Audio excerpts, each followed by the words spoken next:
Okay, go ahead. Okay, I would like to call the September 30, 2022 meeting of the Niskayuna Complete Streets Committee to order.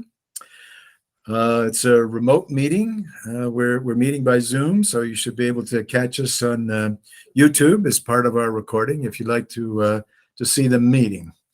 Let me just call the roll quickly. Tess Healy, are you with us yet, Tess?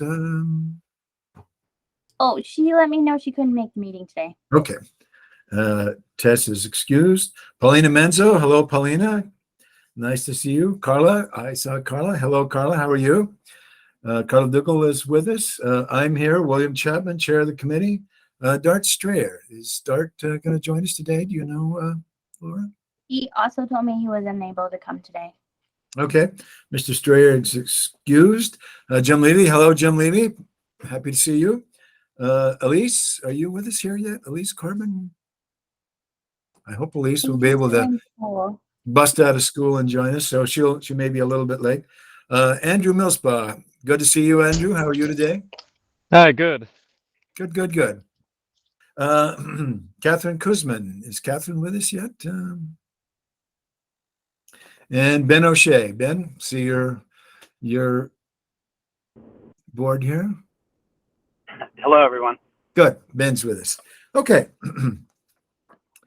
I'd like to quickly do the minutes of our last meeting. I have a couple of suggestions I'd like to make, and then I'll ask the committee if they have anything else. On line 43, we have "with the applicant" appears twice in the sentence, so we could probably drop one of those. Line 61, it says the committee reviewed the past potential town Clifton Park Road, Crescent Road connection plan. So I'm not sure which adjective, but I mean, I think we could just switch that to the committee reviewed the prior Clifton Park Road, Crescent Road plan, or the prior town plan. So the town had a plan prepared by M&J, and then the owner of the Broken Inn, Mr. Nietzsche, has a plan that we took a look at before. So yeah, so maybe we can just say the committee reviewed the town's MJ Engineering Clifton Park Crescent Road connection plan, and yeah, and that way it's clear. Yeah, okay.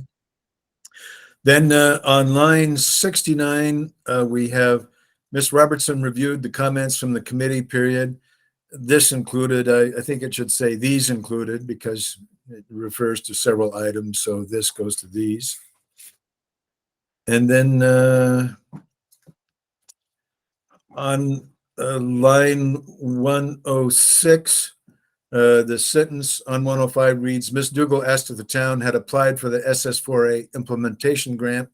Ms. Robertson stated she did not apply this year. I think it's not all on you, Laura, the town planner. I think the sentence should say, Ms. Robertson stated that the town did not apply this year. So we're going to change she to the town. Okay, that's fine. Anyone else, after having reviewed the minutes, see a syntax modification or anything in the meaning or discussion we had, anything that they would like to see change in the minutes?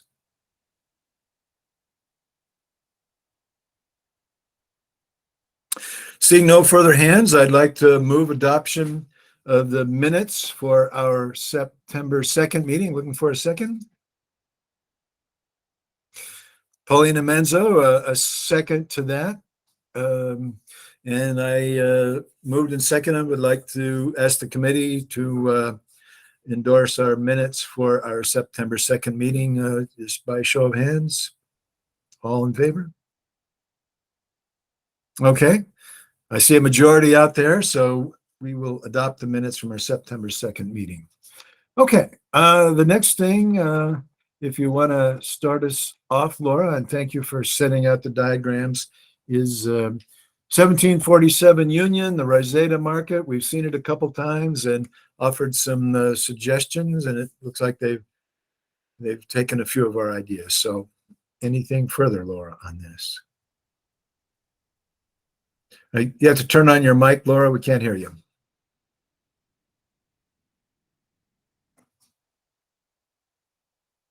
Okay, sorry, there was a lot of buttons. Okay, so the planning board and the applicant were working on some of the comments specifically for walkers along Van Antwerp Road.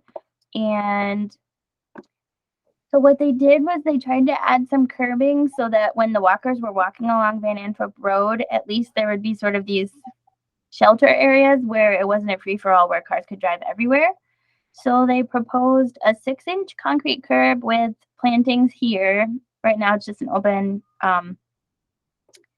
parking space. And then they also proposed a 6-inch curb here. The planning board's still working this out because the planning board had talked about raising the sidewalk here. So, you know, that you had the normal driveway dip, but one of the planning board members went out there and said that wouldn't really work there. So they're thinking about maybe like painting this yellow or something so cars don't accidentally just hit this because it's a pretty small curb. But what they're trying to do is make it so that when somebody's on the sidewalk, the cars aren't going, you know, on that sidewalk because it's sort of looks like the whole thing all merges together into a mishmash. And then the other thing they did was they shortened this entrance. So this is more curbing here so that, you know, this is not as wide. And the only other thing I think left that the planning board's working on, complete streets related, is that they're going to make one of these entrances one way in and one way out. I believe it's out only down here because what they're trying to avoid is the cars cutting this corner and zipping through this spot to avoid the light. So I didn't know if you had any more comments or that looked pretty good to you. So on Union, it's only going to be one way, and that's out on Union Street here after you gas up at the pump. So that would be for both in and out. It's just going to be out only. Is that right? Yeah, because I guess one of the problems is there's a light right here, and the cars on Union Street can take a right if they were going to go right on Van Antwerp, and they just kind of whiz. They cut the corner. Yeah, so I think this one has to be it's a one-way out only. Now, is there another intersection that's going to change to just one way out only, or just this one right here? I think just this one right here. He's going to the planning board on Monday. Okay.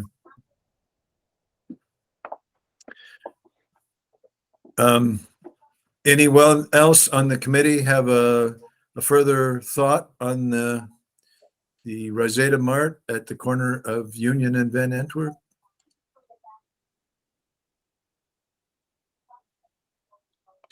I mean, I guess we are a little bit interested in which one of these is going to be one way in or out if they're going to make a modification, but yeah, I think it's definitely out. It's this one being one way out because you got to stop the corner cutting. Okay. Then I asked before, the connection to Bank of America, there's still going to be a roadway connection to get to their parking lot, right? Between the gas station and the Bank of America parking lot? Yeah, this is the end of the curb right there. So all of this remains open asphalt. And the other thing I guess I didn't mention is that this is the pedestrian. Well, this is like gonna look like a crosswalk for the handicap parking. So it's not going to be raised, right? It's just going to be a painted. The crosswalk? Yeah. Just painted. Mm-hmm. Okay. So it'll be gone when the snow is with us in the wintertime. So. Well, until you plow and put down salt, but that's true of most crosswalks. Okay. Okay, folks. Anyone else have any additional thought on this project? Okay. Seeing none, let's move on to the Broken End, Clifton Park Road, Crescent Road intersection. Okay, so we got some comments on this one last time. Specifically kind of shortening this handicap landing, which they didn't do. adding a curbing type of situation here so that, car doors weren't opening up out here. Which they did do. Is that a parking spot, or is that like a little curved area right there, that black X? Yeah, he's proposing it to be a curved area. Okay.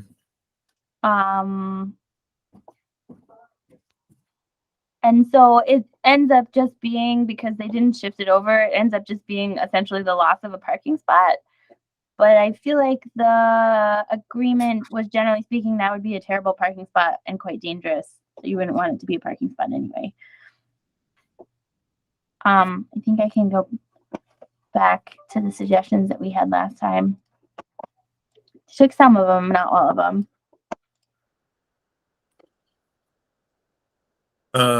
Ben, you had some thoughts on this last time. Do you have any further thoughts today on how this looks, or?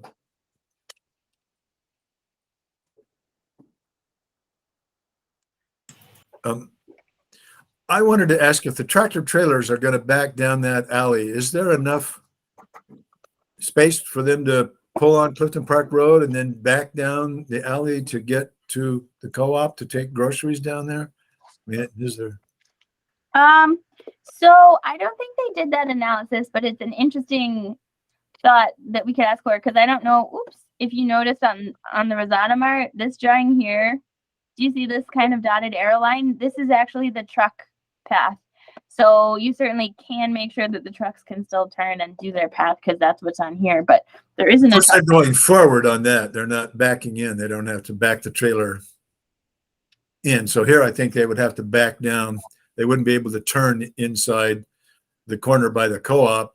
They'd have to either back in off of Knott Street, off of the big parking lot, or they'd have to back down this alley. And so I guess maybe a tractor trailer driver would say, I've backed into much tougher spots than this one. But I mean, I don't know whether that one spot sitting there, if they're just going to be driving over the curbs, which they do a lot of anyway now. But I was just wondering, has the co-op looked at this? I mean, the grocery store. I haven't gotten any comments from them on it. I'd at least give them a call, to make sure they've had a chance to ring in, because you don't want them later to say, geez, nobody asked us. This has got problems. It hasn't gone to public hearing yet, but yeah, I can definitely reach out. So I found the notes to the planning board. The Complete Streets Committee liked the outdoor space because it was more inviting to pedestrians, but they wanted a physical barrier to the parking lot at the intersection of Crescent and Clifton Park.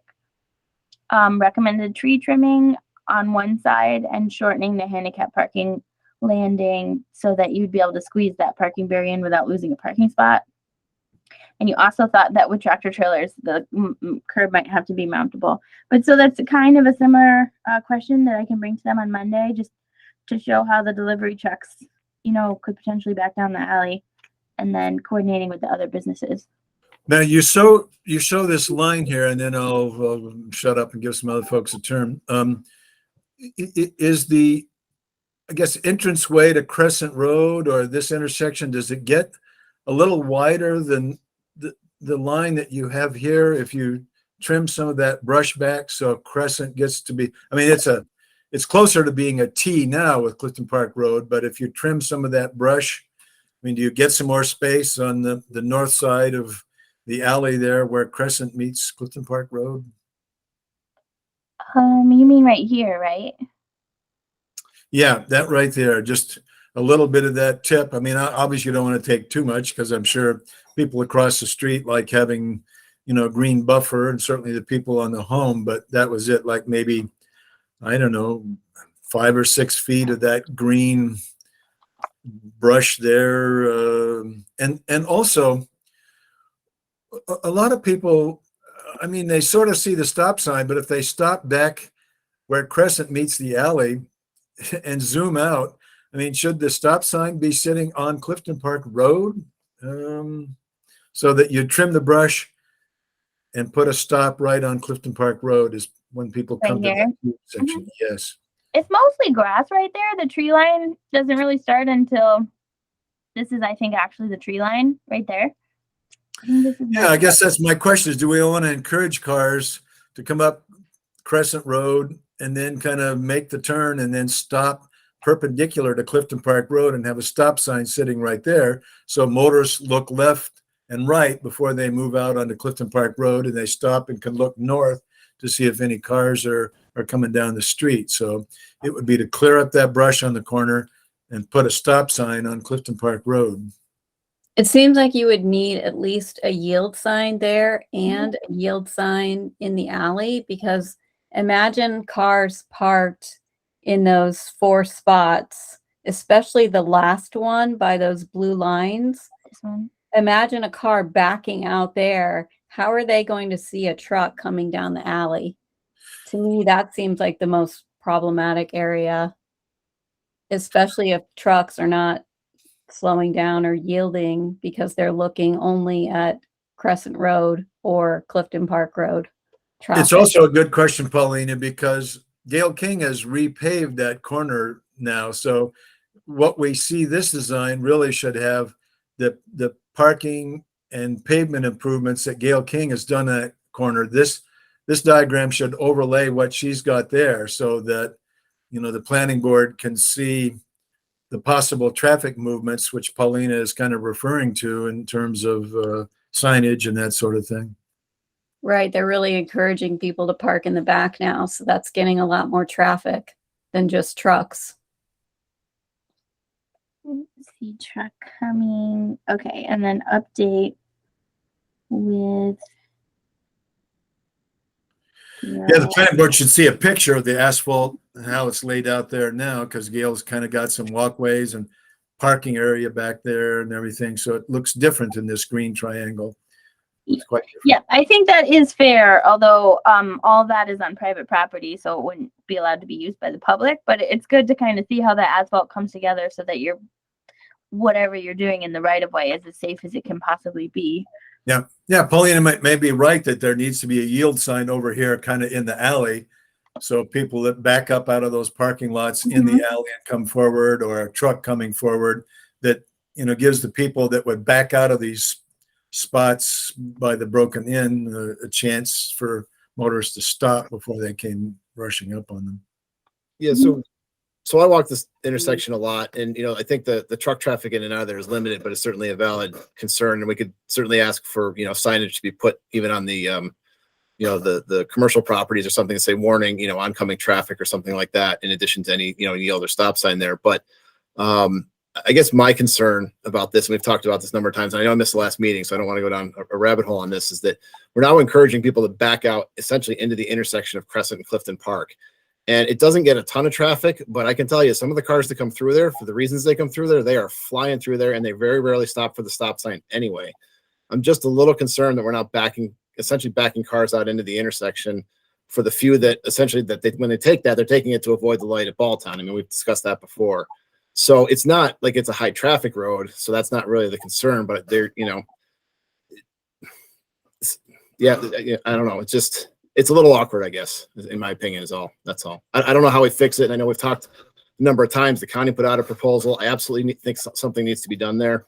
But it just seems like the layout's kind of awkward. It almost seems like instead of one parking space where the black is, you might almost want to take the 2 adjacent to it to make a bigger area to kind of push those back a little. But I know that takes away parking spaces, and that's a concern.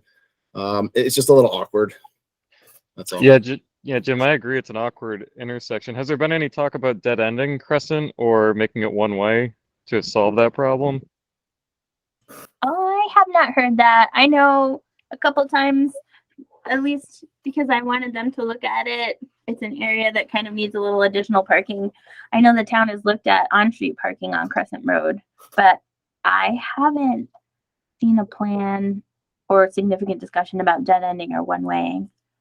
People already park parallel on Crescent in front of the apartments. Not a lot of them, but a couple. You know, there are always a couple cars there, it seems. But if we were to look into something like a one-way road, you'd have to do an engineering study on that and a justification for it. And I honestly don't know if you'd get that because there's so little traffic and everything. But again, you'd have to have an engineering study on that. But again, it just seems awkward to me. Again, it's not a high traffic area, but it just, I don't know, something doesn't seem quite right. But Jim, can I ask on that? You've often pointed out that potholes on the street and cars parked on the street helps to slow the traffic down. And I guess I'm wondering, if this is more awkward for cars to get on, there are students who do walk Crescent Road to get to the high school out and back, that the more awkward it gets to go quickly on that, I almost wonder if it actually slows car traffic down and makes it safer for pedestrians. Well, not when you have pedestrians walking behind cars that are backing out of a parking space. Yeah. That's the awkward part here, is the cars backing out. I guess if, for instance, if we were to require those to be back in angled parking so that you were pulling back out, fronting back out, that might make it a little different, but that in and of itself is its own, its own issues. Something just seems a little awkward to me. I'm not sure. That's all. Yeah, it's recreating the issue that was solved on Knott Street. Yeah, it is. To a degree, yeah. Yeah. That was Clark's first comment when he saw it.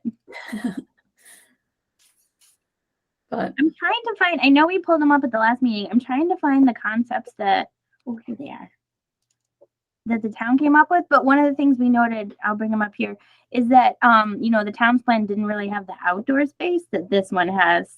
So when we talked at the last meeting, we were talking that this one does at least create a lot of space for pedestrians, but bring up those other plans. I just found them. Yeah, I think the county plan, Laura, actually kind of had like a curb, and the parking that we're looking at and talking about was kind of on the inside of a curb versus backing out onto the road. It's not the county plan, it's actually the town plan. We paid that one, okay. $10,000 to get it, but this is the one you're talking about, right? I mean, I'd much prefer to see the open space outside, given that we have the restaurant there and there are other uses and things. I mean, I think that's a huge benefit, but. Yeah, and this one, it's which we talked about before, it's actually hard to tell, but this one is a complete realignment of the Crescent Road. So like right now, Crescent Road comes down into the alleyway and they all come together. This one is removing a lot of big trees and building the road. Essentially from this line, you're building a new road over here.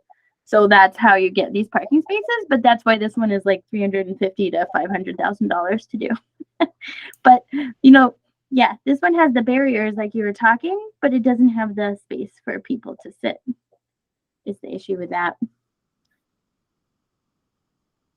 unless he eliminated all the parking right next to the building, but then it would just be fewer. Oh, I see what you're saying. Like on this one, you make that area like the public gathering area, and then just have the parkings along here and here. Right. I mean, it's true. I mean, not terrible. I don't think that the applicant would be able to reroute the road, though. I don't think that the town would have to do that or get a grant for it or something. Laura, can you go back to the other one, the current one we're looking at? Yeah, you know what? It's always a mixed bag when I do this, but I'm just. I know you got to shift back. Share my whole thing. Very familiar with having to shift between files for Zoom. Oh, wait a minute. Share whole. Yeah, here we go. No. Oh, I'm not sure I can do that because I have two screens on this computer. Wait, hold on. This one. Here we go. That one. Yeah. Mm-hmm. I mean, I understand, they obviously want as much parking as they can get, but again, the concern is parking. What if, no one over there has a dedicated, say, delivery space, so say for the hair salon, which I don't know if it's even there anymore, but certainly the bar, the pharmacy or others, if we were to say, suggest or think about, say removing some of those parking spaces or removing all of them, but providing, say, a delivery space or two, I wonder if that would be a trade-off they'd be willing to consider if they don't want to lose parking. Again, I just think the parking is awkward for public parking. You mean with this one or with this one? With the new one. Well, because this one, the one you're showing right now at $500,000, I know that's the problem with that I'm trying to be realistic and realistic in where we'd put our money. If we had $500,000 to spend, I think we could probably find better ways to improve other things in town. But yes, you can't really tell, but in the other one, the road is literally, it's hugging this red line. So the road gets rebuilt and comes out here. And that's how you're able to get all of those additional parking spots. Right, exactly. But I'm just wondering those 4 spaces in the back there, if they came out of being public parking, but say you still provided for a delivery vehicle, like a box truck delivery vehicle for the small businesses or something, if that would be a trade-off. I don't know. It's just something kind of odd about the backing into Crescent and Clifton at an intersection. It just doesn't seem to sit right with me, but I'm just one opinion. The other one is just where the blue is shown over by Knott Street. There's an existing curb coming out of there, so I'm guessing they're going to rip up that curb and repave. Because right now there are 4 spaces fronting in on that new area that we built or that got built where the sidewalk is. Sorry. There's, but wait, I actually, hold on. I have the, cleaning. This is the problem of sharing my whole screen, but that's okay. You guys don't mind. Okay. Broken in. Okay. I mean, I actually think just while we're waiting that pulling in onto Clifton Park Road is, I mean, I don't know, might be easier than having, I mean, when you have those that face Clifton Park Road, you're still backing up into the parking that's going to park at the Broken Inn in front of the ice cream place. And so it's true people are backing out on the road, which was something we wanted to avoid on Knott, but there's less traffic on Clifton Park Road than there is on Knott. So, I mean, it's not quite like backing out of your driveway, but it's less so that you could back out here. And I also think that what we were looking at on this is that you've got a buffer from the traffic where the seating area is there. You don't have cars and people in the same area. That, you know, you've got the concrete and then maybe some bushes and some other buffer there. So it's clear cars are over here and people are sitting at tables or buying ice cream or sitting around in that area are kind of buffered from the road by this row of cars here, which makes it more of a public area to sit and stand. The other plan by the town, you've got traffic kind of going through the middle of the parking area to get access to the alley. And so, I mean, Well, and there's also very little public space. You know, Yeah. This one obviously has that public outdoor space. yeah.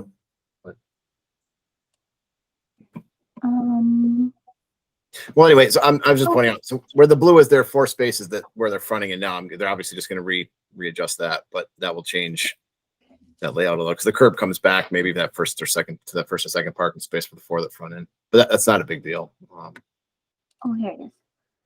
I don't think he's redone it, but he is supposed to redo the this guy. Oops. Because one thing that came up at the planning board is that this won't actually be different material. It'll all just be asphalt.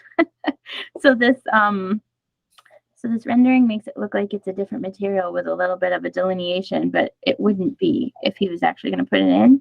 It'd all just be on asphalt. Are we sure of that, or is Metroplex willing to pay to do this white kind of concrete stone out there? Well, the planning board has actually talked a lot because they were even wondering, like, I mean, it wouldn't be perfect because I think it would be very nice to have it be, you know, perfectly flat concrete. But no, Metroplex wasn't willing to do that. Metroplex is going to go back in there and pave the alleyway. So the alleyway is going to get a refresh pretty soon, and it's going to fix some of the drainage and stuff back there. So that'll be really nice. But they're only going to pave. They're going to pave because I guess this parking lot got quite a bit of damage during the county's project. So they're going to pave this parking lot again, but only just a little bit of concrete.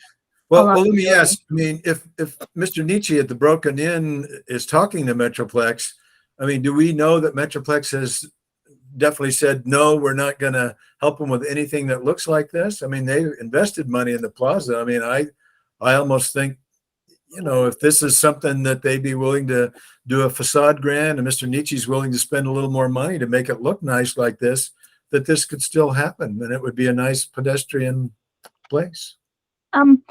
Well, I mean, I'm not there, so I can't say really what was said or not. I do know that Metroplex, I mean, even prior to the Broken Inn's plan, was interested in putting some more street furniture out in the area to give people places to sit.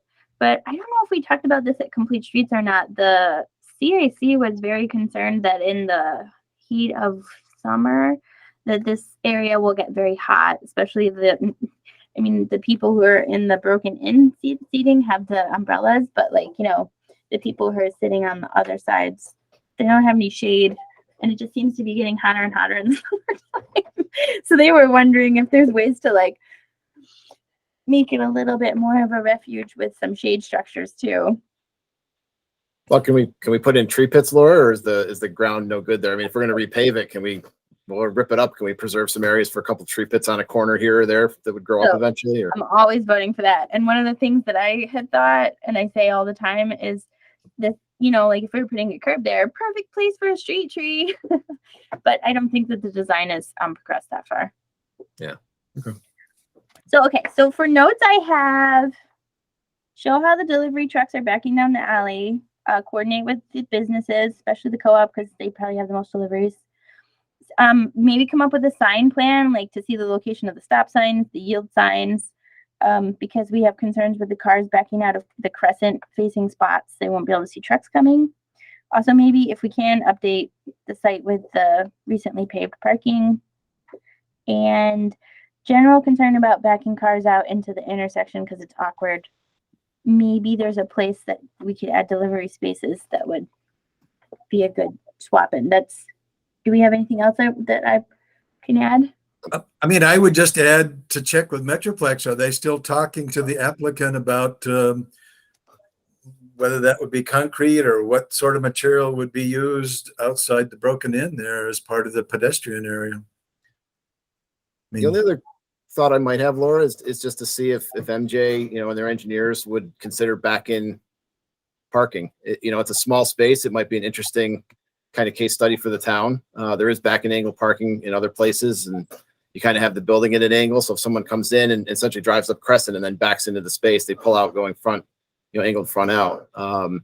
There's an example in Water Valete that I can think of locally. I think there's some in Albany. And I could probably pull a couple pictures from somewhere, but that alone might be better, because then kind of what's in front of you and around you as you pull in, from Clifton Park or from Crescent. Again, it depends. I'd have to look at it from an engineering standpoint, but with 4 spaces, it might be an interesting case study if they think it could function properly. Okay, I'll look at it. Another thing that just reminds me that the CAC thought of is if people were all sitting here, they wanted to make it a no idling zone, because they wouldn't want, especially if you're doing back-end parking, they wouldn't want all the tailpipes to be faced right at the people who are sitting in the here. Yeah, but that's just another kind of random thought. No, that's a good one. I actually just rented a car, and there was a restaurant right next to the car rental place, and they did everything they could to put up tents and buffers and plants and everything else so that they didn't have to see the cars coming and going from the front of the rental place all the time. Yeah. Okay. Okay. Anyone else before we leave? Go ahead, Ben. Thanks. Just a few things. So 3 things before I forget them. So I completely agree. It's awkward to back out from that spot. However, I think that possibly there could be a way to mitigate that if you make it a one-way, like right there, so that you can't enter Crescent Road from Clifton Park Road. That way you cut down on, because I don't think it's going to be as much of an issue of people backing out and hitting cars that are already on Crescent. It's going to be more people who are going to be turning from Clifton Park Road and going the other direction, because the sight line wouldn't work. So that's one thought. The other thing I was thinking is that with the vehicles there, as it's currently diagrammed, what we're looking at, I think that it really eliminates the sight line of a cut through.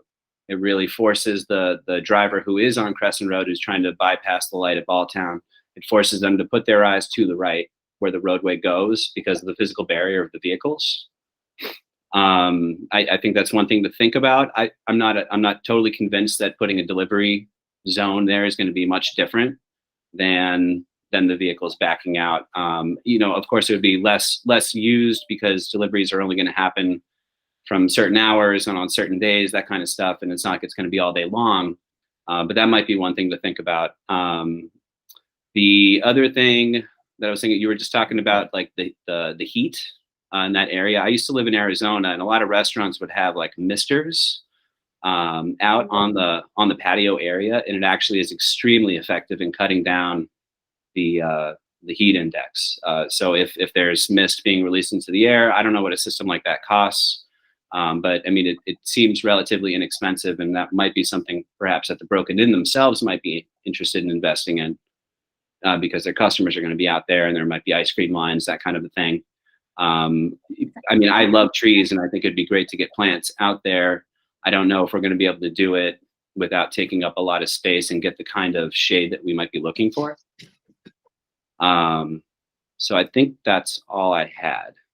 Just wanted to throw that out there. I love the Mister's idea. I saw those in California. I'd never seen them before. They do work great.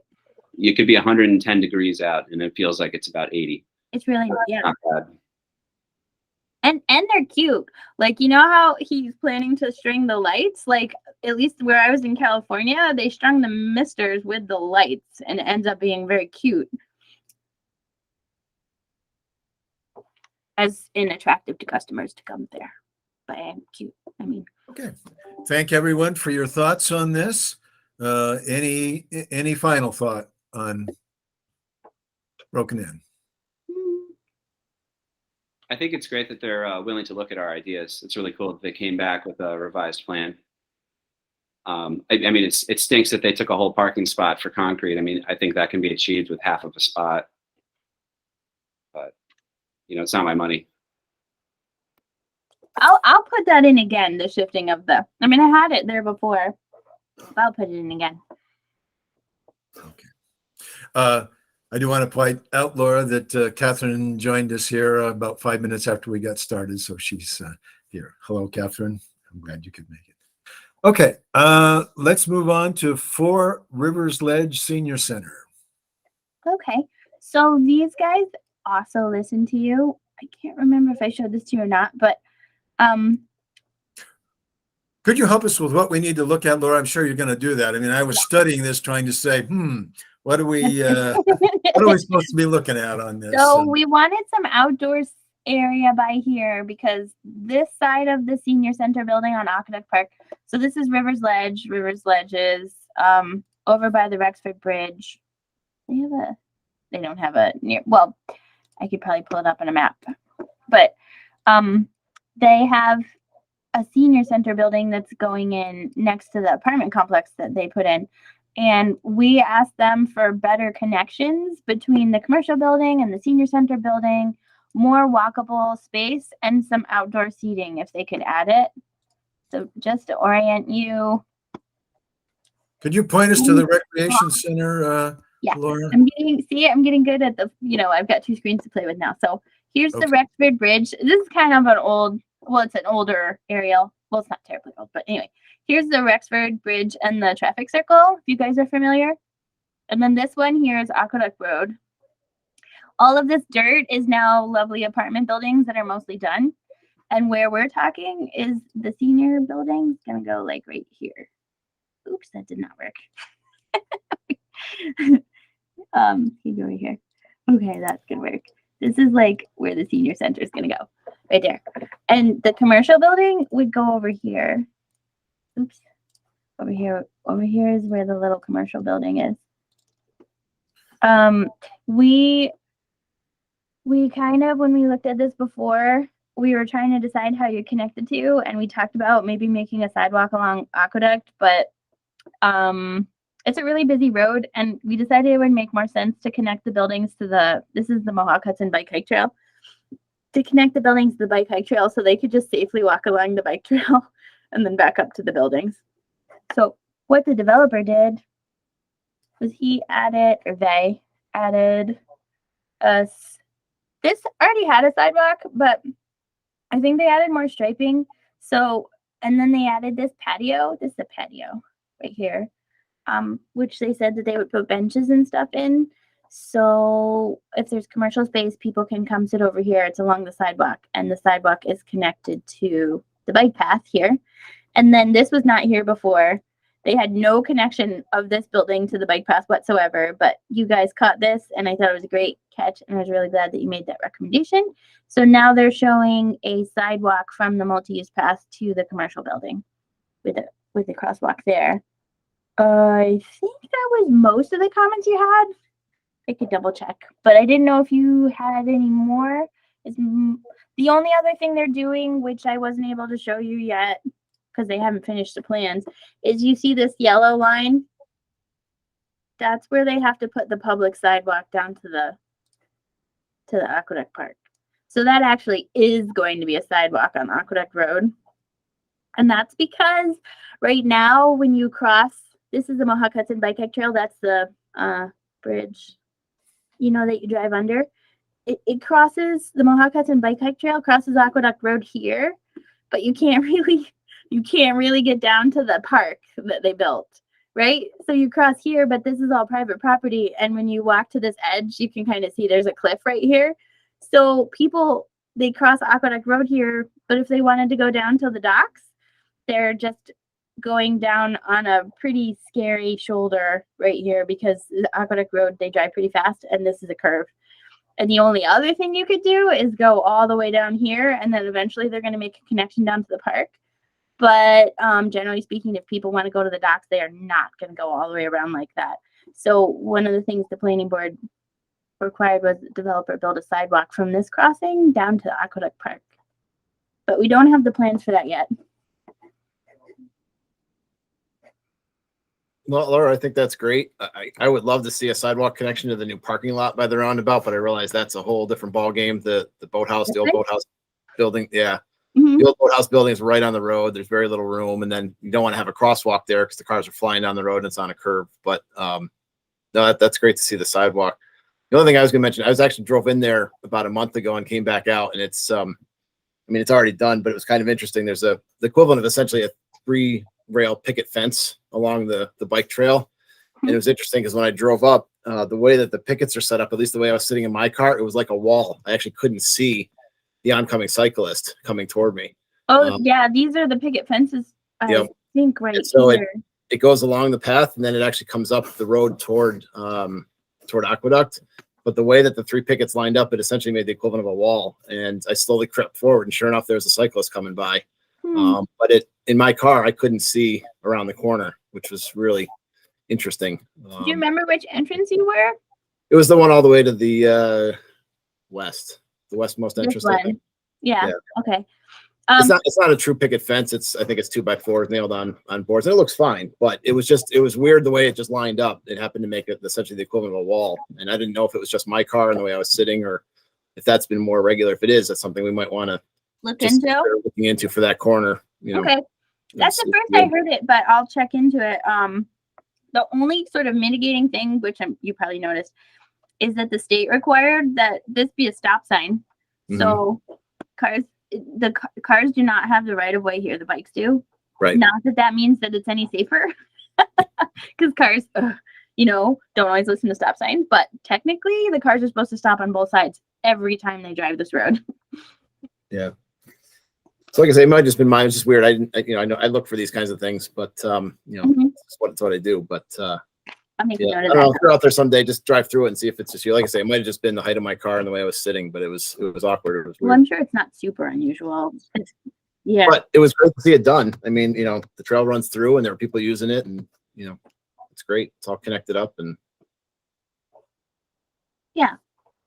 So I think before, unless you guys can think of something else, the main concerns were outdoor spot. This is not my favorite, by the way, outdoor spot, just my opinion. Because it's not really connected to the building, but there is one. And then the sidewalk is a really good call. I didn't know if you had anything else just looking at it. Well, I just want to echo Jim's point that a lot of times, if you've got something that's impediment to drivers seeing bicyclists coming along and they may be lax about stopping at the stop signs, and you're going to have cars going over the bike path with bicyclists coming along, and that would not be good. So we might even have to think about asking them to take the white picket fence down or whatever to make sure it's safe for pedestrians and bicyclists. I made that note. Okay. Yeah, it may just, it may even be a modification. Maybe for the first, picket or two, it has to be an X instead of the 2 pickets or something. Who knows? It's one of those things you wouldn't necessarily anticipate, putting it all in. But it's like I say, maybe it was just my car. But even with the stop sign, you still have to kind of creep forward, and I just couldn't see anything oncoming from that one direction. It was weird. But. Okay. Anything else on 4 Rivers Ledge?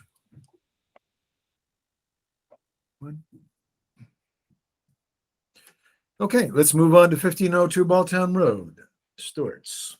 So the improvements that Stewart's are planning really have nothing to do with complete streets, but every time somebody's touching a project, I feel like sometimes you guys have always have really good recommendations.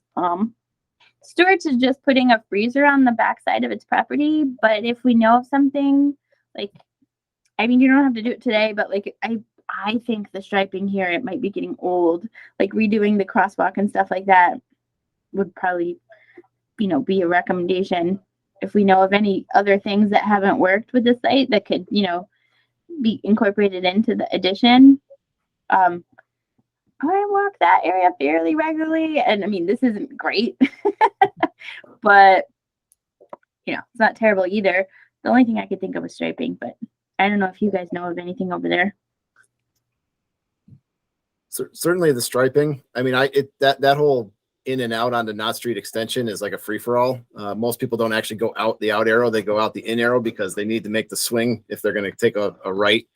To get on Knott Street extension and go across Balltown. It's too close to the intersection if there's a car or two parked there. So it's kind of a free for all. I think the only way you could force people to do that would be to put a physical barrier where that paint is shown as that kind of bump out.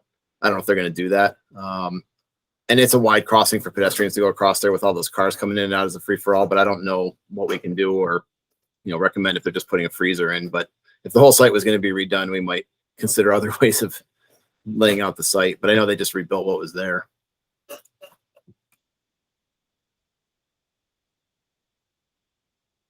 Yeah, I get my gas there a lot, and I definitely try to be as far away from the Knott Street intersection as I can. But generally speaking, I never do that because I don't like it. I will take a right onto Balltown Road and then a right into the ShopRite Plaza.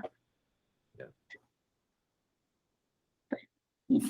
The air machine gets quite a bit of business at this Stewart shop. I mean, it's over on the other side now. And I guess it's no Nick.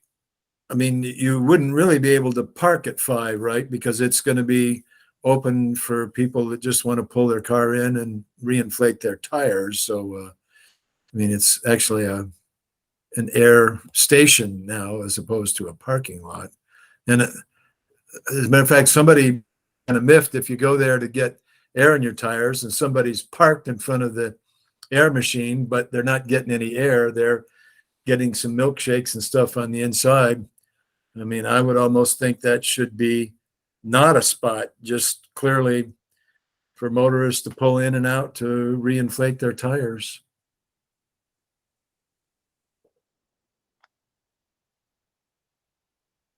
Yeah, I think they're actually moving it. I think it used to be over here. It was over on the corner. Yeah, right, but they're moving it as part of this project because this is getting tighter over here, I think. Yeah. Is 13 spaces the minimum they? I don't know. I'll look. Yeah, and I also, if they need another space, I mean, I'm almost wondering, lots of trucks and cars park right on the curb next to Balltown Road, and some of them actually where you've got the angle right there.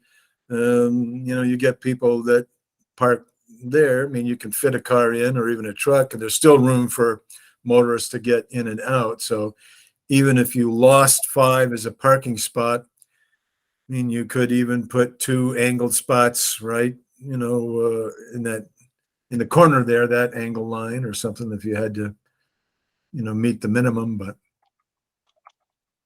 I wouldn't advise making that an official parking spot because people are going to want to get in and out to put air in their tires.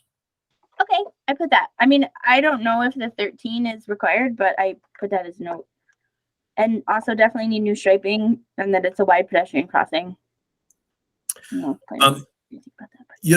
we're on this, I know that you mentioned at the store next door, ShopRite Plaza, that there still aren't crosswalks on Knott Street East at the entrances to the ShopRite grocery store. And I think you said they were thinking about getting a cash machine that they were going to put somewhere that would give you a little leverage to ask them to do that. And I'm just wondering, would they, if you just send them a letter from the town saying, gee, you don't have crosswalks and you do have a lot of people, walking on Knott Street East, that right now without the crosswalks, it's clear that the cars feel like they own it, and if you walk across there, you could get driven over.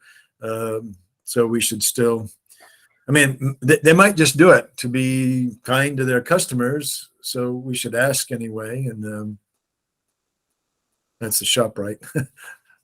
Yeah, you guys reviewed the Chase ATM and requested a crosswalk, and it was part of the final approval. So Okay. there should be one going in. It might take a little while, but it'll go. Okay. Okay. Anyone else thoughts on the Stewart shop here? I saw different images. I mean, are they doing anything to the building, or are they just putting that freezer unit over there? I don't think they're. No, I don't know. Does the building right now have stone? I mean, they might be refreshing it. Okay. I'm not 100% sure about that.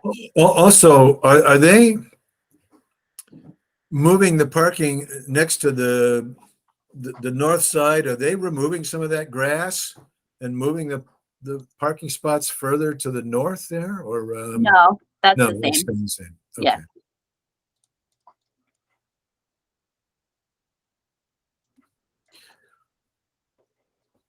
Okay. 1748. Anyone else on the gas station here at Knott and Balltown? Are we? Okay. Let's move on to 1748 Union Street. And this is the former Key Bank and the building next door to it. Yeah. Okay. I think we may have looked at this once before, but this is a completely I think it's the different. first time we've seen it. Oh, it is. Okay. This is a completely different proposal than came in before. Before it was going to be a drive-through restaurant with a lot of traffic.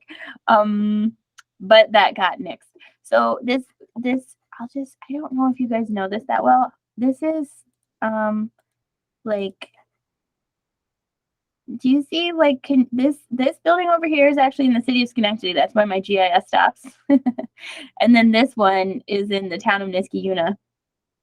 And what they're proposing to do is just add like more parking. So take this parking and connect it into the bank. It's not like particularly different than what's there, but I didn't know. This is very, very close to the Rosada Mart. Like, if you could add street trees to help people with shade. I'm not really sure if there's any pedestrian improvements over there. You guys could walk it and get back to me because it just came in, but this is just a new one that I want you to be aware of if you had any recommendations.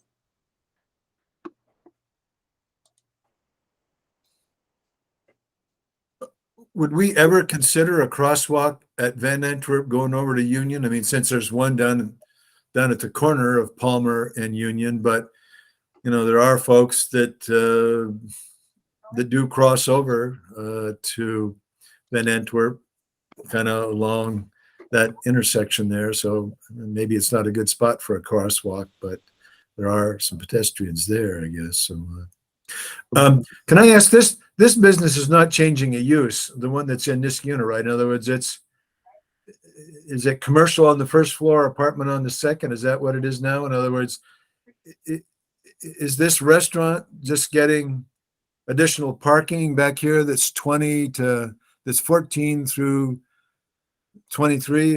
In other words, are they getting additional parking in the back here that they can use for customers that are going to use the restaurant? Is that the benefit that doing? So sorry for the confusion. I thought I had brought it to you when the original proposal was a restaurant, which was probably too intensive a use of this corner, but it's not proposed to be a restaurant anymore. That proposal was not approved. It didn't move forward. So this proposal is just a bank. It's the same. Oh, okay. But they are like updating and putting, I mean, this is impervious now, but they are like, I think, planning to use it you know, cross use it. But this is right now a proposed mixed use building, so there isn't any change to the Niskuna side. This is like kind of, you get like, so there, that's what it looks like. So I mean, the sidewalk doesn't look terrible, but probably hot on hot days. And this is the. So there's not parking behind the red brick building in Niskuna now, right? There's just, I don't think you can see it. Oops, where'd it go? There's a little. It's just, it's not very striped or delineated. Like, it's all kind of pavement. They're proposing. oh, I see, yeah. Yeah, I mean, it's not that different. But like updating it and striping it with arrows and stuff. Yeah, this is Andrew. I would just say if we're trying to reclaim some asphalt or increase green space, like parking spot 29 isn't feasible for using. If 24, 5, 6, and 7 and 28 are occupied, how do you park in 29? So reclaim space. Yeah, I think you're You'd right, have Andrew. Those to, are like parallel you'd have to spaces. you'd have to back into it. So you'd have to like 3-point turn and then get in there and then back in, which no one's gonna do. No one's gonna do. I think that's a great comment. Because maybe if they, you know, I don't know how much that would, but if they, I mean, even if just, I mean, I'm not sure you need 28. Like, just make that more green space and put some street trees there. Yeah, the other, Suggestion. I'd say the other thing I was just going to mention, Laura, is this is like a prime type of situation for access management. You've got a driveway coming out, and then you've got a driveway next to it coming in and out, and it's all connected, and then you've got another ability to get in and out. Actually, in 2 places on Palmer Ave. This, and I'm not saying it's going to happen here. I know it's a lot of it's already existing, but if there was and it is a bank, but if there's an ability to eliminate some driveways and create some access management, or even make one of these driveways each on Palmer right in, right out, if everything is all connected together, although I guess the parking lot behind the bank isn't necessarily connected through. It just seems like maybe, right in, right out, even for the proposed mixed use building could be a potential. And then it brings everybody back out. Although Palmer's one way in, isn't it? So forcing everybody in on Palmer and out on the street. Yeah, it does look like it's exit only on the Union Street side. So that's weird because you're forcing people to make that left on Union Street in really close proximity to the actually the 2 intersections, but primarily that intersection, in front of Stewart's at Palmer Ave. Yeah, which the police didn't like. I think that's because you can't queue the cars though. You couldn't queue the cars out onto Union Street. Oops, sorry. I'm trying to let somebody in. Oh, there they are. Oops. Oh no. There. So you'd have to look at it, but it seems to me, just taking a quick cursory look at it, that it would be prime for access management considerations. Reducing some driveways, creating right in, right out, and less turning movements. But it would probably require a little bit more site work in terms of where you allow cars to come and go. Well, that's, I think, a really good comment. I don't have any great recommendations for it right now, but it seems like something could be done. I'll bring it to the planning board. Okay, anything else on 1748 Union Street? Hello, Elise. Glad you could join us. Thank you for scooting over after school. Let's move on to 25-mile-per-hour speed limit discussion. And the reason before we move on to that, Bill, sorry to interrupt. Can we go back to Stewart's really quick, Laura? Oh yeah. Yes. Yes. Oops. Ah, darn it. I was just curious. Did they took out the benches for parking spots 1 and 2? So there's really no place to sit. Like if you get an ice cream, there's now no outdoor seating. Oh no, I didn't notice that. This is a Stewart's Yeah, sorry. I was Balltown and Knott Street. Yeah, Okay, sorry. Okay, so right now there's that when I was zooming in on my larger screen. It So looks right- like 1 and 2 and There's no, they used to have a picnic table out there, or a couple of picnic tables out there. And it looks like all of that is parking now.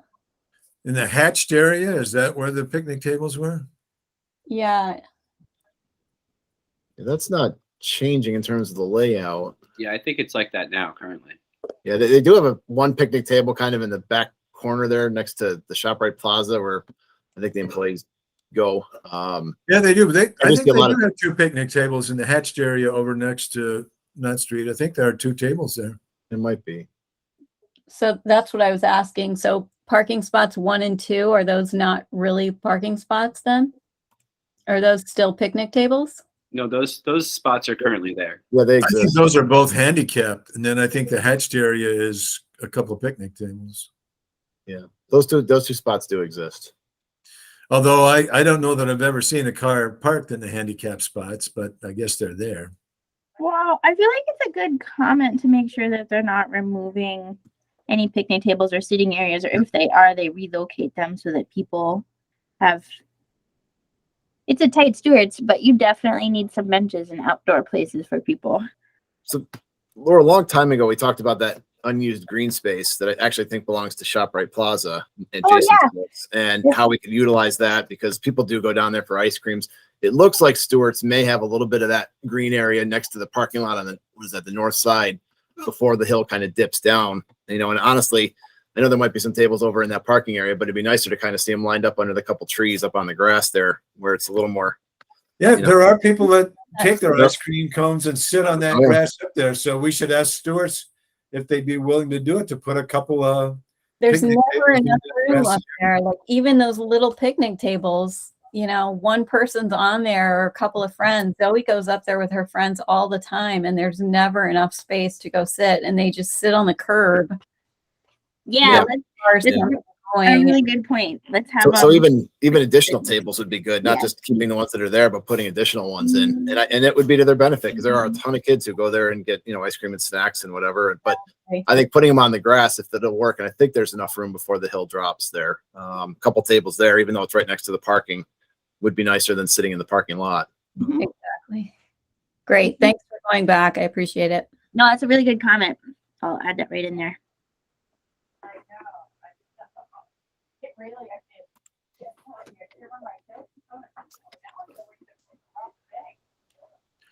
Okay. 25-mile-an-hour speed limit, if we're back to that. I have a news clip. I did send one out to the committee on the 17th of August, and I had some news clips, and it really looks like Troy and Albany and Schenectady are all looking at different aspects of going from 30 to 25. Some of them are talking about, well, maybe on one-way streets or maybe on selected streets. And the police chief and the mayor in the city are saying, well, we'll have to do some traffic studies. And there also is a cost with, changing the signs. But I guess I had the request as to whether someone, maybe one or two people on our own committee would be, and this is the August 17. There's a clip that's a study by Transportation Alternatives, and I think it's an outfit in New York City.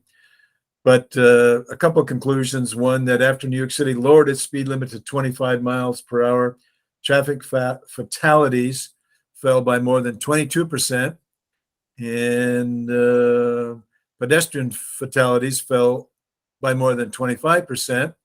They also found that lower speed limits make everyone drive slower, including people who disobey the limit. Both Boston and Portland found that after lowering speed limits, those who exceeded the speed limit responded by reducing their driving speeds. So I guess I think that probably if Troy, Albany, Schenectady reduce their speed limits, that certainly we'd be asking our town board in this unit to consider the same. And I'd almost rather be kind of leading the pack rather than following behind. And Just wondering if we, had a couple souls that might be willing to look at the studies that are out there, and if we could do a 2 or 3 page to our own town board members that summarizes that research in terms of what are the safety benefits of dropping down from 30 to 25. And I know the chief of police might say, well, gee, I don't have the staff to enforce the lower speed limit. But if I were the supervisor, I'd say you do the best you can with the staff that you have. And I said in here, if I'm going 11 miles over the speed limit, maybe I don't want the PD writing what I'd call wimpy tickets. But if you're doing 41 in a 25, you're 16 miles over the speed limit. You go down to the town judge and you say, hey, Bill, I'm sorry.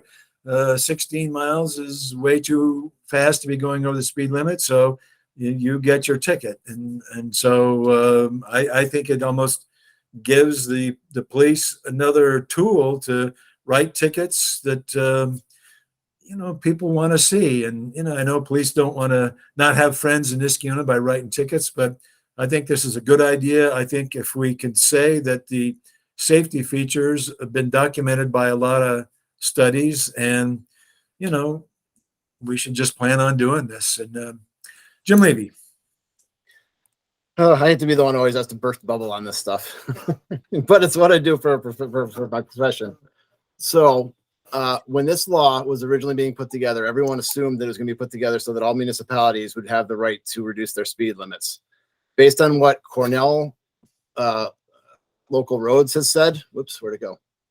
Cornell Local Roads, which is an organization that looks into a lot of this stuff for states. They provide a lot of information and research. Anyway, what they have said is it does not change who has the authority to set speed limits or the process for requesting a speed limit from the Neistat for towns and counties. It only changes it for cities and villages. So unfortunately, the way the law is written, I read the law quickly. I don't know where it's written in there. It's a little confusing related to which towns can do it. They have to have certain populations and be within a certain distance of a city. But anyway, Cornell Local Roads has said that towns and counties do not have the ability to change a speed limit without petitioning Neistat, which is the way it's always been. The law only changes this for villages and cities, which means there's nothing for us to do unless we want to go to Neistat and petition them for a speed limit change, which is a very difficult and lengthy process. It actually, I think, has to go to the state legislature eventually. So unfortunately, it doesn't change anything for us based on what they said. Sorry. What happens if this outfit gets swamped by towns like Niskayuna and others that want to reduce their speed limit because they have citizens that are saying, hey, what gives? Albany, Schenectady, Troy have reduced their speed limit from 30 to 20. It has demonstrated safety effects, and you won't do what needs to be done in the town of Niskayuna to make for lower speed limits and safer motorist and pedestrian movement throughout the town.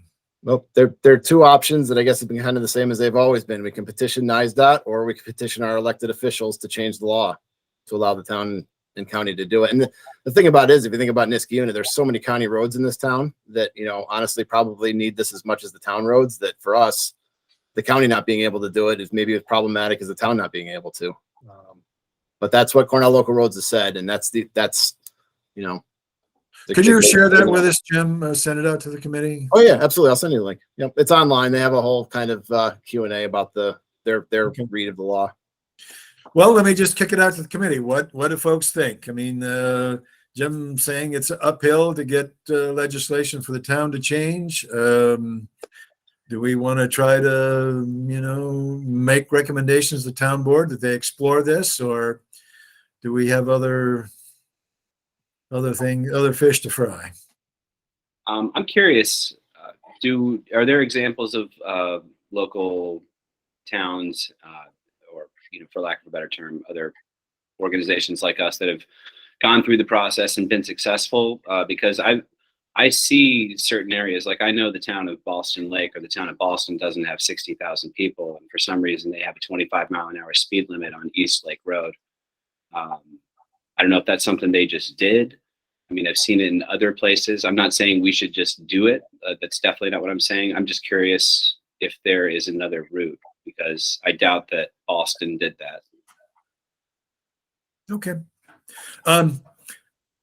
I do want to spend time on our demonstration project, so I don't want to take too much time with this. I would suggest now we take a look at the link that Jim sends out and do some thinking on this, and maybe we can make it a discussion item at our next meeting. But, please, Catherine, go ahead. Yeah, the only thing I was going to say, I know at one point you wanted to have a meeting with the regional director at Neistat, I think Region 1. So maybe that would be a time just to bring it up. This is something we're thinking about doing. Can maybe they can expound on it somewhat for us. So that may be something we want to add to the agenda when we meet with Neistat Region 1. Okay, that's a good idea. Ben, what was the name of the road you know of? I want to say it's East Road. If you're on Schaubers Road heading up off of 146A, you go past Lake Road Automotive or the junkyard there. Yeah. Okay. And then the first left there. I think you know where I'm talking about. Yeah, I do. And then I just remembered Round Lake also has sub 30 mile an hour zones in the middle of their very strange town. Yeah, I'll see if I can find anything about those ones. The only thing I was wondering is I don't know Boston like that well, but sometimes if they're private roads, they can have different speed limits too. But it would really surprise me if the east one was a private road, because it's a pretty long road with a lot of people on it. But yeah, there's a lot of houses along there, and it's not like a subdivision or anything. Okay, we'll revisit that. Demonstration projects. We've discussed the bike path on Lexington and the roundabout that maybe Regent and Baker is a possibility. And I'm wondering if we haven't moved our feet along as quickly as we should. I mean, is fall going to catch up with us, and will we still be able to do these demonstration projects? Or, I guess I'd start by asking Laura if you've learned anything from Police Committee and Highway Committee on either of these ideas, and whether it's just our own effort is the only thing that remains, or what the news is from asking those committees. yeah, I feel like the general consensus is we're okay with the bike lanes and with a mini roundabout demonstration on a typical four-way intersection, which we had picked out at the last meeting. And I apologize, I just have not moved forward on this. I mean, aside from coordinating with the other departments. But I am a little worried about the timeline now, because I don't really like throwing stuff together. But I do feel like we have a lot of support from the other departments on it. So I guess the question is, do we want to try and squeeze it in the fall, or do we want to wait until spring? I don't know. I have been having a hard time putting together these projects just with the amount of workload that I have, but I also really believe in them. So I had a similar thought. I think we're losing the daylight and we're losing the weather. So if it is going to happen, I'm happy to lend I think family hands and anything I can do to help get that out there. Elise? Sorry, I agree. I think families are a lot more likely to come in the spring when they aren't, when it's not, 60 degrees and windy, when it's more, when the weather's more on the rise than becoming colder. So I think if we would like to push it out, that we might get more attendance that way. But again, I would be in support of either way.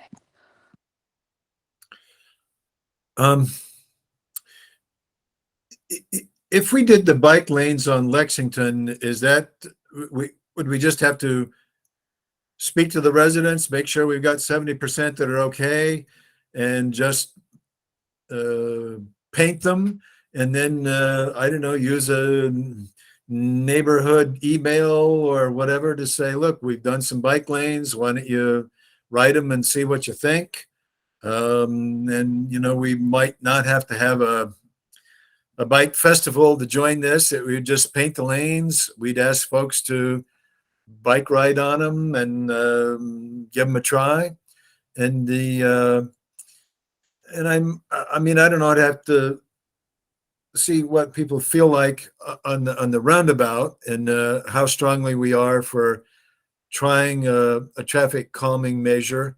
I mean, I know that when we talked about Wyoming, those folks still are concerned about a lot of traffic volume and speed and other things, and they actually were kind of excited at the idea of a mini traffic circle at Wyoming and Baker. But I guess I'm wondering, would we run into the response that we ran into on Regent if we're doing the chicanes? Would the people at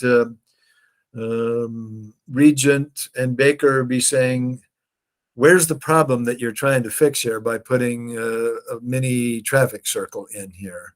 And, you know, do we need to do some more work and do that in spring? Or, I mean, we do have the cones that we have stored away that, you know, it would only take an hour or so to make a traffic circle, but you'd have to, I guess, alert neighbors as to what's going on and how long it's going to stay and what kind of feedback we're looking for. So I just throw that out for people to offer a comment. Bill, I was concerned about the public outreach aspect of this. I think with the Lexington Boulevard one, there's more houses to reach out to potentially than, say, a mini roundabout in an intersection, but the mini roundabout in an intersection will impact more people going through. I don't know. The mini roundabout would certainly be easier to set up in terms of time, but both of them require this outreach effort, and that part more that I think putting anything down on the ground concerns me. And then of course is the idea of people coming out. Like, no one's going to come out to the mini roundabout per se. I think we want them to come out to, say, a bike lane demo. So if we were to do something in the fall, it seems like the roundabout would be the way to go. But I don't know, the public outreach component of it does make me a little cautious, I guess, because we did want to make sure we do have a lot of discussion, right, with neighbors. I just don't know how much we can pull off before, say, leaves start falling and piles of leaves are in the road and things like that, which we've discussed before as an issue. Well, we did have, you know, some kind of negative comments on Regent Street that got back to the board. So I think that we don't want to try something where, you know, you get a lot of public comment back that's not favorable, and pretty soon the town board's like, gee, the complete streets, they need to do some more work on their demo projects, because they say it's going to be good and we're going to get positive, but we've done this two times in a row and we haven't gotten the positive that we're looking for. Now, I'm not saying that won't happen with a roundabout. As a matter of fact, the only way we kind of do some education is to put something out there and get some feedback and that sort of thing. But it does require, you know, talking to some neighbors about what we're going to do and how long it's going to last and what kind of input, and saying that, you know, after we do it for a couple of weeks, we'll be back to talk to you to see what you thought about it and that sort of thing. So yeah, I agree with you. I mean, I think we've talked in the past about, you know, we want to make sure we do these demo projects in neighborhoods where people want them, so that we get, you know, people who want them and talk about them, and then kind of move out from there to a degree. We don't want to keep putting them out there where people don't want them, even though if we may eventually get to those neighborhoods. We want to work with people who want them, you know, to see them come in.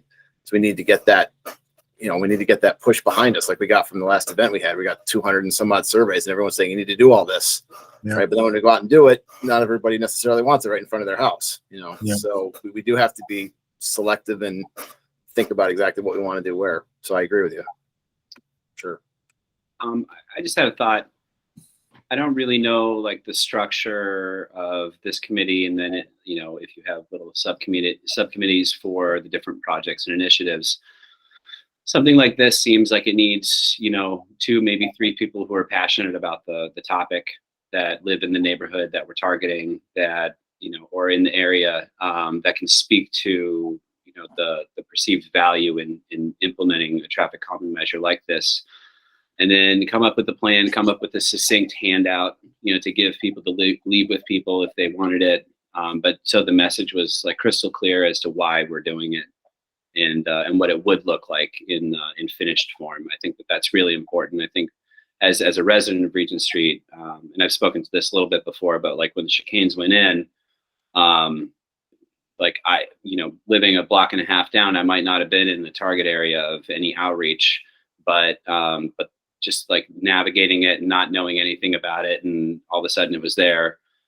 I think that has a lot to, I didn't personally reach out to the town or anything, but I could imagine that had a lot to do with it.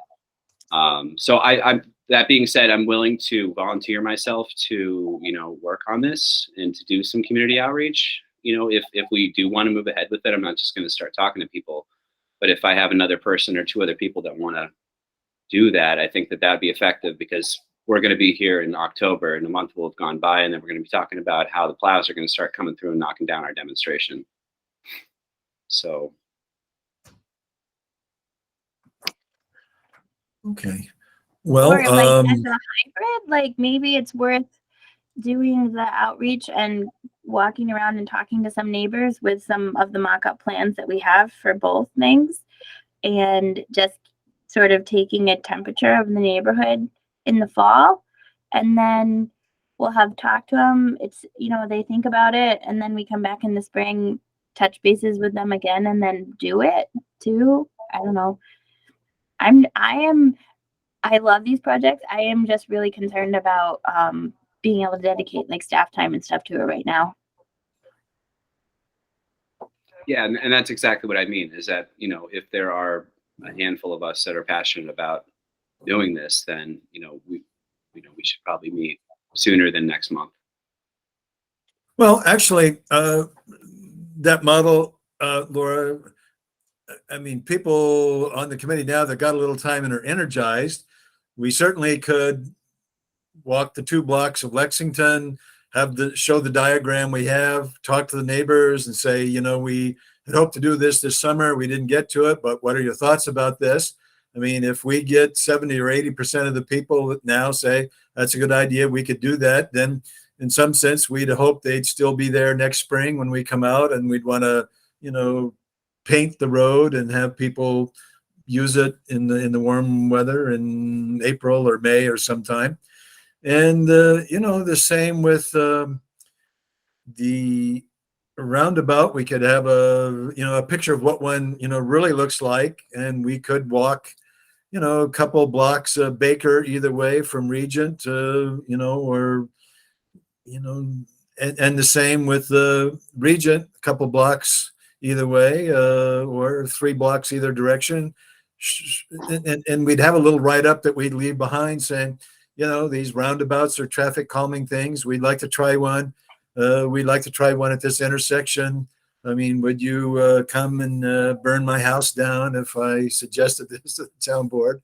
Or is it something you'd be willing to give a try to, so that if we got people that have got energy on the board that want to talk to some homeowners, we can do that. We can do that in the fall, and then maybe be ready to move ahead on one or both of these in the springtime. I think if we reach out to the residents on Regent Street between Lexington and Niskayuna, and then on Baker, I'd say between Balltown and then maybe where the park blocks are, not all the way down to Lexington at the end of Baker there, but maybe where that little park block is. You get a few blocks in each direction on Baker, but I think Regent is really the street that we're concerned about here. Andrew, go ahead.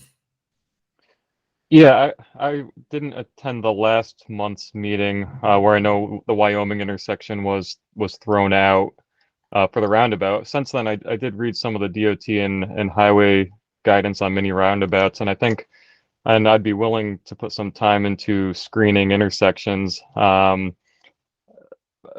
think the stretch that was just discussed, Regent, between Lexington and Niskayuna, there's only 3 intersections there, and 2 of them are 3-ways, which aren't really conducive to the mini roundabouts without actually modifying the street alignment.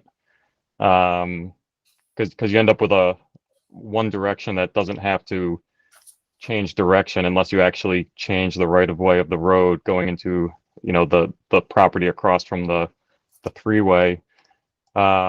If you look at, and then the other part of that is you need a minimum circle size that can fit in the 4-way, and the guidance was a minimum of 45-foot diameter circle to make it work, which, for example, Baker and Regent, it's not a perfect square, and you don't get the minimum dimension to be able to make it work.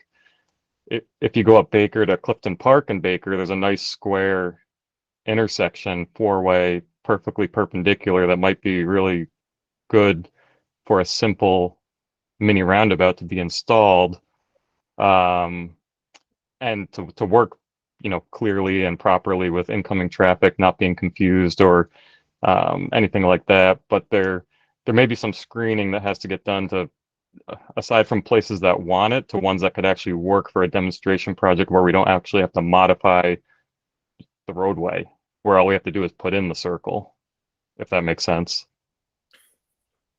It does. I also think we maybe want an intersection where, you got a relatively significant number of cars, so that you'd be getting the benefit of a traffic calming thing. And I don't know how many cars there are on Clifton Park Road. That some people might be saying, why are you doing a traffic circle here? But I do think that's a good idea. It's a good idea in terms of and right. When you say a circle, I think what Ben is talking about is a fairly small, and it's almost like a large planter that's in the middle of the intersection, and people kind of have to go around that. Does it look like a circle, or does it look like you? Yeah, 45 feet seems excessive.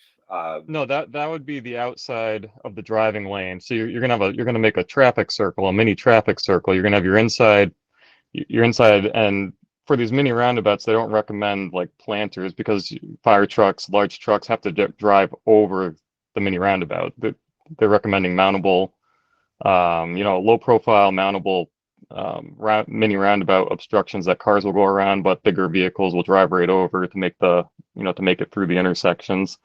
In terms of traffic counts, I understand that. I think part of the project, or the demonstration project, is to get something out there for people to see and see how it works, because some intersections where this would actually be implemented, you're gonna, if it was selected for like a Regent and Baker intersection, that's going to be a project that actually you're going to have to actually modify curb lines and do bigger construction. But if people get the idea of how it works and are comfortable with it and can see it working, then you can see it working on, this intersection or that intersection where it's more intensive to actually do it. And if you get backing and you make an actual project of it and actually construct it. Yeah. Well, there's no curbs at the intersection. I just also, one thing I just want to say, the reason why Wyoming got thrown out was because it's a three-way intersection. It's not a four-way. That's why. So you're absolutely right. And I think the reason we were talking about Regent and Baker is because of the traffic volume on Regent, and that being the traditional four-way intersection there. I could provide you with some plans that disagree, and some documentation from other places that disagree with the curb. If you have a lower curb height that's mountable by fire trucks and by yard waste and garbage trucks and all that stuff, and school buses, if they miss the turn, horribly. There's ways to do it and still have it be, for lack of a better way, pretty, and have flowers and have it be aesthetically pleasing. So it's not just a traffic calming device. It's actually something that enhances the neighborhood, in other ways. But I'm not necessarily here to argue. I think that there's other ways to think about it. Well, we're at 4:00. It seems to me that we still have a little homework to do on what kind of a traffic calming device we'd consider using, whether it would be mounted that a fire truck could go over, as Andrew is describing, or whether it could be a smaller planter type thing. And I guess I'm just wondering, do we need to maybe get a subcommittee of some kind to really look at some of these issues in terms of what streets, what types we might look at, and where we might use them. And that might be something we'll have to do over the winter. It doesn't sound like we're really agreed on what we want to do before we talk to neighbors. And so I think we might have to have some examples and look at them and think about some intersections that we'd want to try them on and do those in the spring. To me, I'm sort of, I'd like to just drop back to if somebody wants to walk the street and talk to some neighborhoods, that we do that on Lexington between Clifton Park and Regent, see if people are sympathetic to a bike path, see what kind of reaction we get there, and that we try to make sure we can go with that in the spring, and that we do some more homework on the mini roundabouts as a traffic calming device. So that's my suggestion to the committee at this juncture. Would that be okay, Ben, if we look some more? Yeah, And of course. Andrew? Okay. I really Okay. like the idea of a motivated subcommittee, though. Maybe you guys could form that and work on coordinating the outreach with the homeowners, so that. Anyway, sorry. You want Lexington? You want the bike path subcommittee, or you want the roundabout subcommittee? I mean, it's completely up to you guys, but I just feel like if you guys are going out and talking to people about a demonstration project and they're all going to be together, I don't know why you would split them, but that's just my opinion.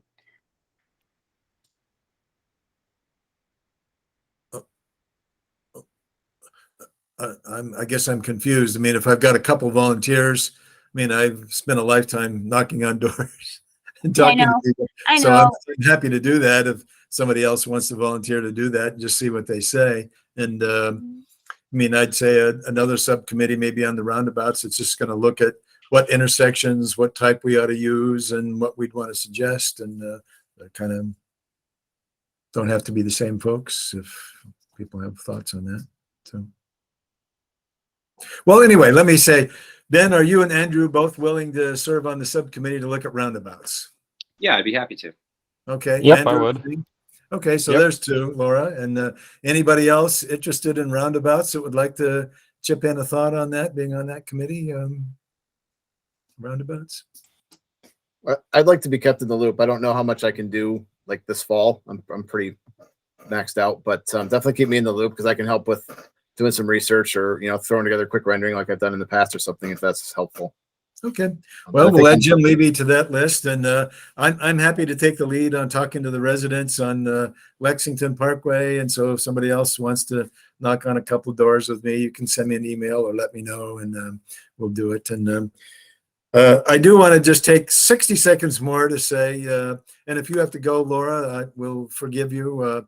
That Carla and I did go out on Winnie Road. We spoke to Audrey Cox, and we walked the neighborhood. Winnie has a path that Adams Drive comes up from, I think, Valerie Drive. And, we are thinking about asking the owner of a strip of land if they'd be amenable to letting the town clear it and put an asphalt pathway there to make a connection for folks to go down Winnie and cut over on Valerie and then get over to the Flower Hill pathway to get down to the bike path. And so we're going to, I did find out who the owner of the property was and his phone number. And so we're going to follow up with him and ask Laura and the town attorney to explore, what would be involved in the town getting an easement for that property and taking that next step. So anyway, it was nice to talk to Audrey Cox.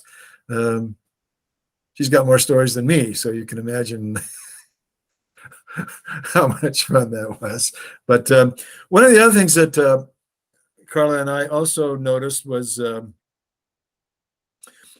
there was a wooded lot, and unfortunately, it's a back lot. There's a guy at I've forgotten which one on Mohawk, but he's got a house. But behind his house is a wooded lot, and the wooded lot there really comes out at the stub at the end of Winnie Road. And the beautiful thing would be to have, when you look at the map, is for folks that live on Mohawk and then County Clare and those developments over there, they could take County Clare to get to Mohawk. If they could go, half a block to get to a walk path that would take them over to Winnie, then they could get to the Flower Hill stub that would take them to the bike path.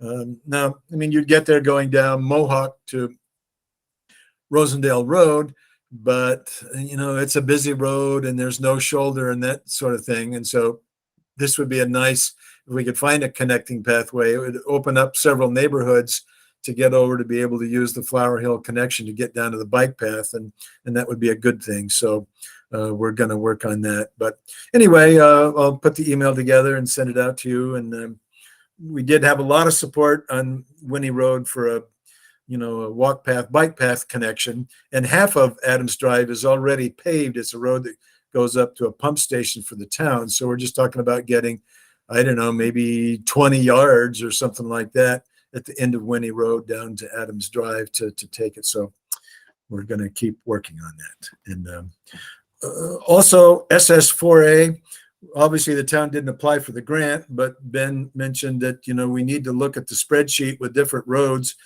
5 million is the minimum.